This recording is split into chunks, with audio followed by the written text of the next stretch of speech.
Hey guys, welcome back to brand new mini blog.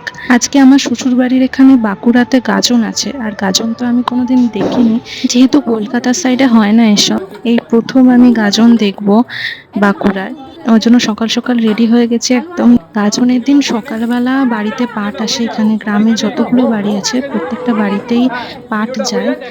ওই যে একটা কাঠের পাটাতন দেখছিলে, কাটা কাটা মতন ফল ফুল সবকিছু গোজা আছে ঠাকুরের উদ্দেশ্যে, তো ওইটাকেই পাঠ বলা হয়। আমিও প্রথমে জানতাম না যে পাঠ কি, তো পরে দেখে জেনেছি।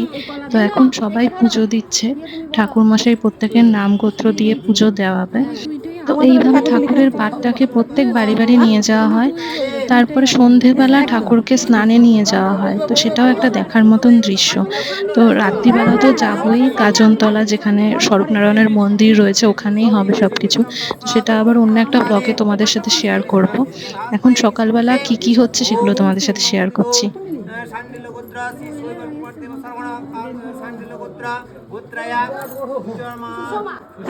বাঁদিকে ছাওয়াতে দেখো সব ভক্তেরা দাঁড়িয়ে রয়েছে।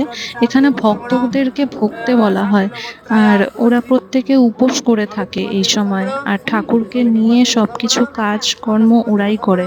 তো ওদের মানসিক থাকে।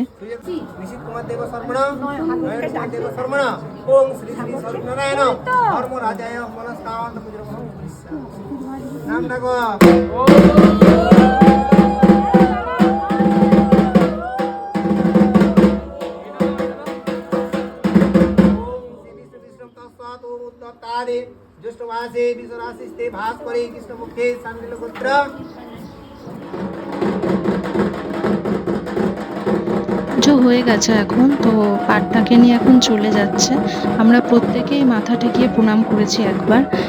তো দেখা হবে এর পরের ব্লগে, আরো কি কি হয় গাজনে সেগুলো তোমাদের সামনে তুলে ধরবো। দেখা হবে নেক্সট ব্লগে। এখন টাটা।